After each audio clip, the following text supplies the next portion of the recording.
son los intereses que se heredaron.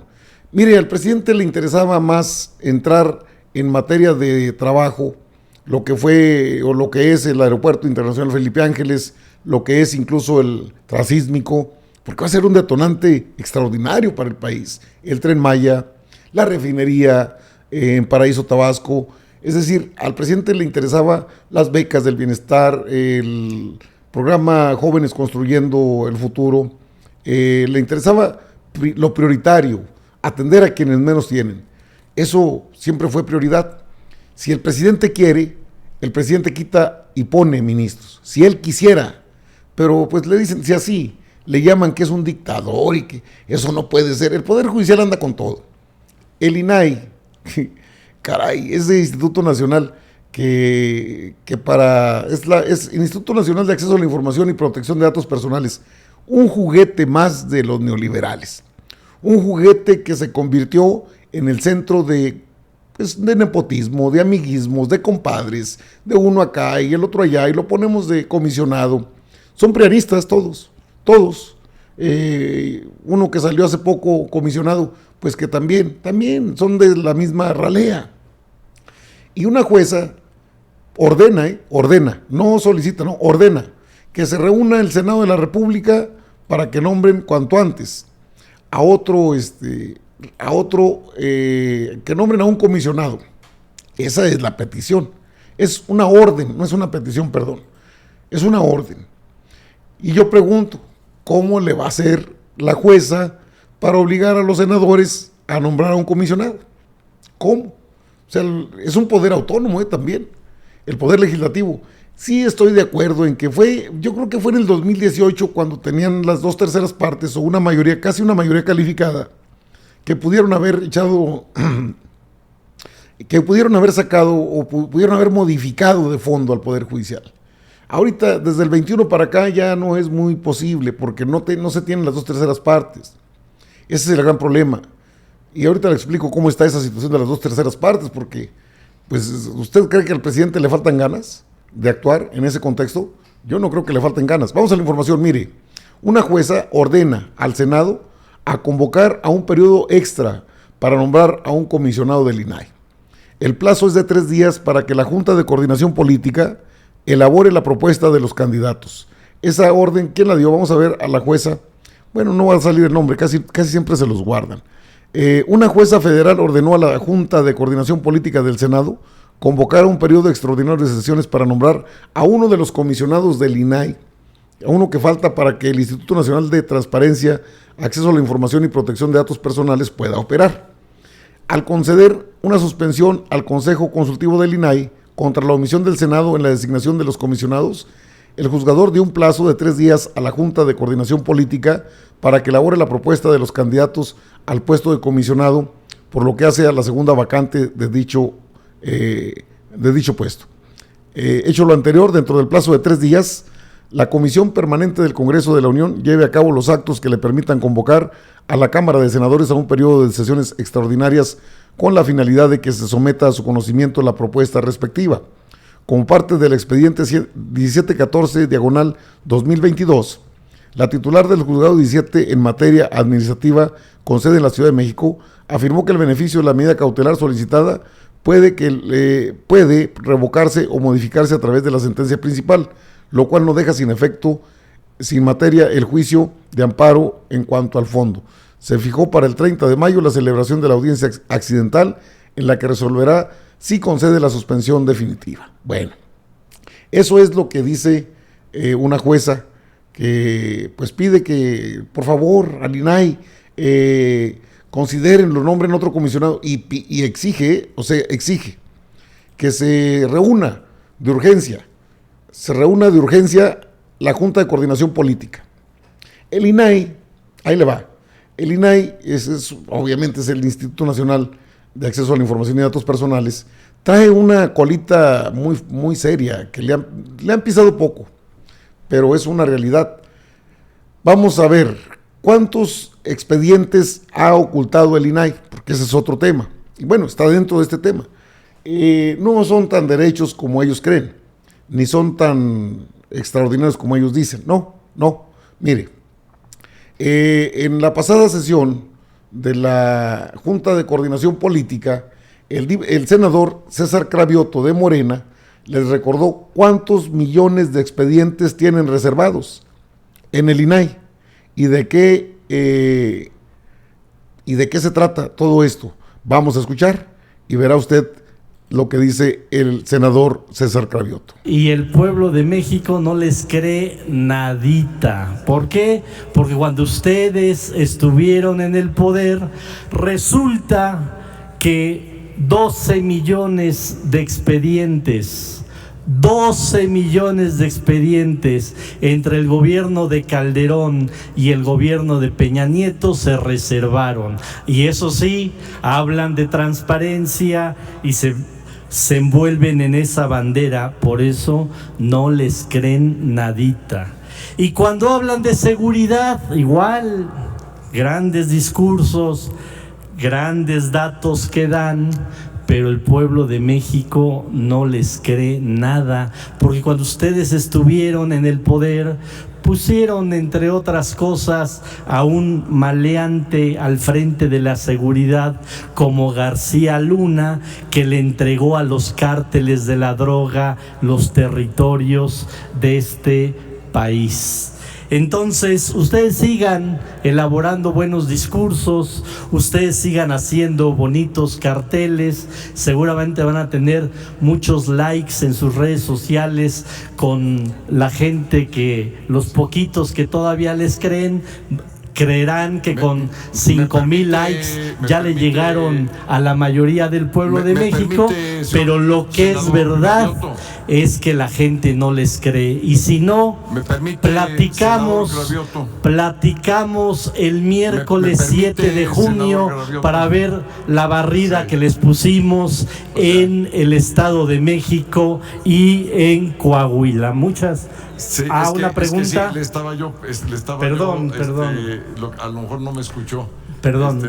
Fíjese, 12 millones de expedientes reservados. No más 12 millones de expedientes reservados en el periodo de de Felipe Calderón, de Peña Nieto, de Felipe Calderón y otros cuantos de Vicente Fox Quesada. ¿Por qué reservan esos expedientes? Es corrupción, es opacidad. Por eso cuando el presidente les dice no somos iguales, pues claro que les duele hasta el alma, pero pues fingen una sonrisa y fingen que no saben de qué se habla, pero eso es una gran realidad. El INAI ha sido una fuente de cobertura para la opacidad del prianato, por eso lo defienden tanto. No es porque les interese la transparencia. Si les interesara la transparencia en este país, está sencillo, no es complicado. ¿O qué? ¿No se dieron cuenta de esto? A ver, déjenme nada más le pongo para que vea usted, a ver si de plano se dieron cuenta de esto, de la red de corrupción de García Luna. Se darían cuenta de que la señora Linda Cristina Pereira estaba haciendo uso indebido, no solamente era la esposa, sino que era operadora, y lo dijo el propio en esa conferencia matutina. Lo dijo el propio titular de la Unidad de Inteligencia Financiera, Pablo Gómez Álvarez. La esposa era parte de todo este entramado. Benefició a placer a las empresas de García Luna. Se dio a conocer hoy en la mañanera, ahí están los hechos. Entonces esto el INAI no le interesa, ¿verdad? Esto que no se sepa, por favor, guárdenlo en secreto, que nadie se entere, que por favor nadie se entere. Eso es lo que pretenden, que no se entere nadie de todos sus enjuagues. Eso lo han pretendido siempre. No se enteren, por favor, que no se dé a conocer esto, es muy grave. Claro que es muy grave. ¿Y por qué? Porque ustedes no pueden callar al día de hoy, las voces que reclaman transparencia de veras. El presidente reveló el vínculo de Norma Piña con Genaro García Luna. Y esto es otro escándalo, uno tras otro. ¿Cuánto va a aguantar la ministra Piña? El presidente reveló que la presidenta de la Suprema Corte contrató a una trabajadora de Genaro García Luna desde Palacio Nacional. Lo reveló el presidente. ¿Qué dijo el presidente?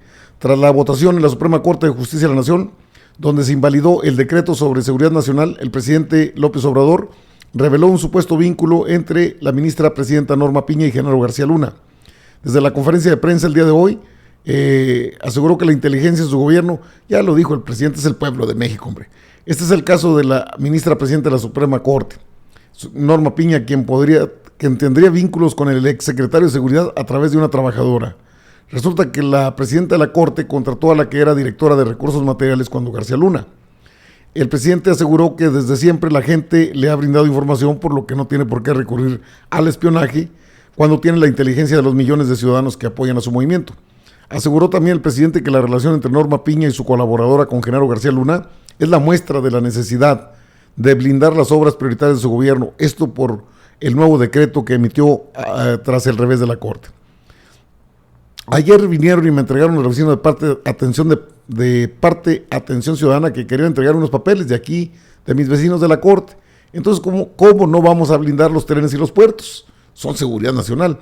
El presidente reveló que el pasado 1 de abril la ministra presidenta Norma Piña contrató a Sonia Vargas Terrer para desempeñarse como directora de la Coordinación de Administración del Consejo de la Judicatura Federal. Por ello, el presidente reiteró que su deber es defender el interés público de sus adversarios a pesar de los intereses por legítimos que sean. ¿Quién es la supuesta colaboradora de Genaro García Luna que contrató a Norma Piña? De acuerdo con la información que compartió el presidente desde su mañanera, Norma Piña contrató en la Suprema Corte a Sonia Vargas Terrero. Vargas Terrero se habría desempeñado como directora general de Recursos Materiales, Servicios Generales e Infraestructura de la Policía Federal Preventiva cuando era dirigida por García Luna. El presidente reveló que la nueva colaboradora de Norma Piña firmó contratos relacionados a las adquisiciones de bienes y servicios con empresas que se encuentran bajo investigación por parte de la Unidad de Inteligencia Financiera y de la Fiscalía General de la República. O sea que perdidos no andamos, sabemos de qué se trata y esto lo quisieran ocultar el caso de esta señora Ferrer, y luego el tema de la REA, y luego ahora el INAI, que a fuerzas, sí puede sesionar, de manera extraordinaria puede sesionar el Senado, y ya no es solo los ministros, ahora ya también los jueces se meten a legislar. Qué curioso, en el país de nunca jamás, en el país de tantas desigualdades, ahora los jueces también legislan. Obligan a un poder a que haga lo que ellos quieren. Ya pónganse serios, diputados y senadores, por favor, sobre todo los de Morena, los del PT, los compañeros, ya denle su apretón de tuercas a estos personajes, porque de otra manera tenemos que seguirlos tolerando. Y a veces se torna ya inaguantable. O sea, inaguantable que estos personajes sigan tratándonos como menores de edad. Ofenden la inteligencia del pueblo de México. Nos damos cuenta cómo están estos enjuagues de Ferrosur, de la REA, de la ministra Piña con esta señora ex colaboradora de García Luna, la misma esposa de García Luna. Con razón, amiguis, ¿cuántos millones de dólares te tienen congelados? Pues todos los millones de dólares. ¿Cuántos son? Muchos. Bueno, pues mochilas y yo libero las cuentas. Corren chorros de billetes verdes bajo la mesa, no tienen llenadera, es prácticamente eso, no hay llenadera, poquita dignidad, no, de la ética ni hablemos. Creo que para ellos todavía la moral es un árbol que da moras, y todavía se sienten ufanos. Y no solo ufanos, todavía se sienten con el derecho de poder hablar de moral, de buenas costumbres y de ver a las personas a la cara. ¡Qué vergüenza! Esto es el colmo, pero es lo que pasa realmente en el país. Y estamos viviéndolo en el país. ¿Qué necesitamos? Pues que se pongan más fuertes, que ya no consecuenten nuestros legisladores, porque a ese paso, al rato los van a traer barriendo ahí la Suprema Corte, o los van a traer barriendo el INAI. No se dejen, por favor. Nosotros queremos que ustedes actúen. Es el sentir del pueblo bueno. ¿Por qué no lo hacen? ¿A qué le tienen miedo? ¿A Norma Piña? ¿A quién se ha comido? ¿A los ministros? Son empleados del pueblo. Y ustedes son un poder primario. A ustedes los elegimos mediante el voto. A ellos no. A ellos los elige el Senado. A propuesta del titular del Ejecutivo, sí, pero no dejan de ser un poder terciario, secundario. Y ahora les dan órdenes. Lo que hay que ver.